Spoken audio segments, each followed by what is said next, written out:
Hello friends, Sarika डिझाईन्समध्ये मी सारिका आपल्या सर्वांचे स्वागत करते। तर इथं बघा मी 38 इंच साईजचा कटोरी ब्लाऊजचा बॅकनेक घेतलेला आहे आणि इथं आपल्याला करायचा आहे हंडी गळा। तर गळा रुंदी आहे 2.25, गळा उंची आहे 9 आणि खालील गळा रुंदी मी ठेवलेली आहे 3। तर अशा पद्धतीने मी हंडी गळा हा ड्रॉ करून घेतलेला आहे। आता तो मी कट करून घेते।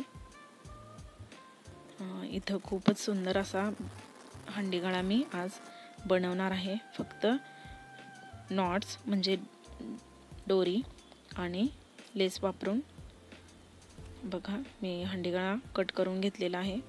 कट करतानाही आपण खूप लक्ष देऊन कट करायचं आहे, म्हणजे अस्तर इकडं तिकडं हलू द्यायचं नाही, जेणेकरून आपला गळा हा एकदम दोन्ही भाग निम्म्याला निम्मे दोन्ही भाग हे ॲक्युरेट कट होतील।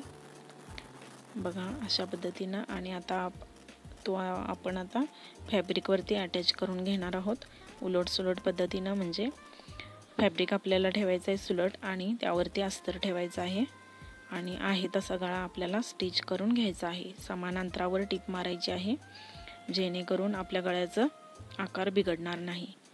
बघू शकताय तुम्ही अशा पद्धतीनं कुठेही चून पडू न देता आपल्याला हा गळा स्टिच करून घ्यायचा आहे। आता मी एक्स्ट्राचा जो फॅब्रिक आहे गळ्याचा तो कट करून घेत आहे। बघा अशा पद्धतीनं पहिली टीप ही आपल्याला एकदम ॲक्युरेट मारायची आहे, जेणेकरून गळ्याचा आकार बिघडणार नाही। आणि आता बघा अशा पद्धतीनं मी छोटे छोटे कट मारून घेत आहे गळ्याच्या आतील बाजूस, जेणेकरून आपण जेव्हा अस्तर उलटे करतो त्यावेळेस व्यवस्थित आकार हा बाहेर येतो, कुठेही चून पडत नाही किंवा फुगीर होत नाही। बघा अशा पद्धतीने आता त्यावरती आपल्याला दाबटीप ही देऊन घ्यायची आहे। नेहमी सारखं कापड करत जायचं आहे, जेणेकरून चून पडू नये किंवा आपलं जे फॅब्रिक आहे ते आतल्या बाजूस जाईल किंवा अस्तरचं कापड बाहेर येईल, असं करायचं नाही आहे। व्यवस्थित सारखं कापड करून घ्यायचं आहे, त्यामुळे आपला जो गळ्याचा आकार आहे तो एकदम व्यवस्थित परफेक्ट येतो। बघा इथं मी कॅनव्हासचाही वापर केलेला नाही आहे, तरी पण तुम्ही गळ्याचा आकार बघू शकता। बघा एकदम ॲक्युरेट असा आकार आलेला आहे। कॅनव्हास न वापरता आपण अशा पद्धतीने जर गळा शिवला, स्टिच केला, तर गळ्याचा आकार हा परफेक्टच येतो।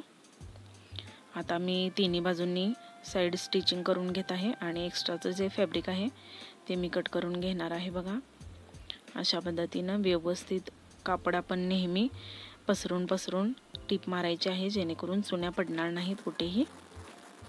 बघा आता मी एक्स्ट्राचं कापड कट करून टाकत आहे।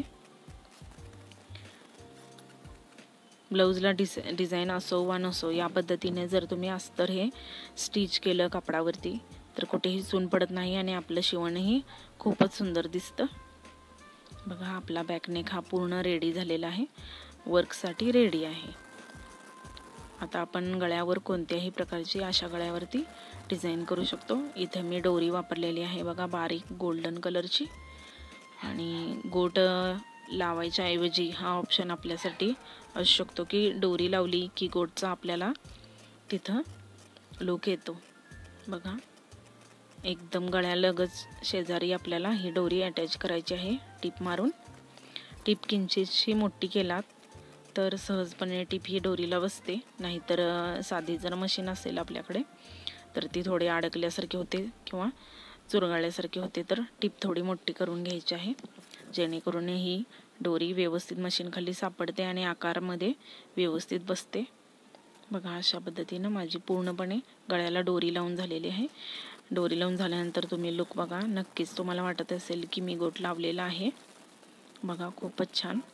जर तुम्हाला गोट लावताच येत नसेल किंवा गोल्डन कापड आपल्याकडे नेहमीच असतं असं नाही, त्यावेळेस आपण दोरीचा उपयोग करू शकतो आणि खूपच सुंदर गळा फिनिशिंग होतं त्यामुळे। बघा आता मी 1.5 इंच रुंदीची जी गोल्डन आपली लेस असते रेग्युलर, ती मी घेतलेली आहे आणि ती गळ्याच्या बाजूने अशी किंचित 1.5 इंच अंतर सगळीकडे सेम सारखं अंतर सोडून मी इथं टिप मारून घेत आहे। बघा खूपच सुंदर असा लुक येतो गळ्याला। असं थोडं कापडाचं अंतर तुम्ही जर मध्ये सोडत असाल तर खूपच छान हे दिसतं। शक्यतो खास करून जेव्हा जर आपलं ब्लाऊज डार्क कलरचं असेल, ब्राईट कलर असतील म्हणजे रेड पिंक, त्यावेळेस अशा पद्धतीनं थोडा गॅप सोडून लेस लावली तर खूपच छान लुक येतो बघा गळ्याला. बघा अशा पद्धतीनं माझा गळा रेडी झालेला आहे. एकदम साध्या सोप्या पद्धतीनं खूपच सुंदर हंडी गळा दिसतोय हा. आता मी डबल टिप मारून घेते बघा. आता आपला गळा रेडी झालेला आहे. आपण आता डाची मारून घ्यायचे आहेत. पाठीमागची डाच मी अशा पद्धतीनं टक्स मारते. बिना टेपचा वापर करता मी कायम नेहमी अशीच टक्स मारते. बघा आता मी टक्स मारून घेते. दोन्हीकडचे टक्स आपले मारून घ्यायचे आहेत आणि त्यानंतर आपल्याला लावायची आहे कमरपट्टी. बघा अशा पद्धतीनं आता आपण कमरपट्टी लावून घेऊया. कमरपट्टी ही किमान आपल्याला 1 ते 1.25 इंचाची घेतली तरी सुद्धा आपल्याला चालते आणि शक्यतो काठाकडची घ्यावी, म्हणजे अस्तरचा आपला जे काठ असतो त्याची कमरपट्टी ही काढावी, म्हणजे आपल्याला दुमडसाठी ती आणखी एखादी टीप मारावी लागत नाही. डायरेक्ट आपण ती अटॅच करू शकतो. बघा अशा पद्धतीनं आता आपली कमरपट्टी ही तयार झालेली आहे जोडून. आपला गळा रेडी झालेला आहे. आता आपल्याला लावायचं आहे लटकन. एकदम सिंपल पद्धतीचं आपण रेग्युलर जे नेहमी लटकन लावतो तेच मी लावणार आहे, कारण हा ब्लाऊज जो आहे तो रेग्युलर साडीवरचा, डेली यूज साडीवरचा ब्लाऊज आहे. त्यासाठी एकदम सिंपल असं लटकन मी लावत आहे. बघा बघा अशा पद्धतीनं लटकन तयार करून घ्यायचं आहे आणि ते गळ्याला अटॅच करायचं आहे. फक्त 10 ते 15 मिनिटात ही आपली डिझाईन रेडी होते. जास्त वेळ लागत नाही आणि खूपच सुंदर अट्रॅक्टिव्ह. जेव्हा आपण ते ब्लाऊज घालू तेव्हा तो मटका गळा किंवा हंडी गळा म्हणू आपण, इतका फिनिशिंगला मस्त बसतो आणि त्यावरची लेस इतकी छान दिसते की एक्स्ट्रा त्याला वर्क करायची किंवा डिझाईन करायची काहीच गरज लागत नाही. बघू शकता तुम्ही, खूपच डीप नेक असा राऊंड शेपमध्ये आपला मटका गळा आलेला आहे. आता मी दुसरंही लटकन लावून घेतलेलं आहे. बघा आता तुम्ही बघू शकता आपल्या गळ्याला किती मस्त असा लुक आलेला आहे. फक्त 5 ते 10 मिनिटात होणारी ही डिझाईन आहे.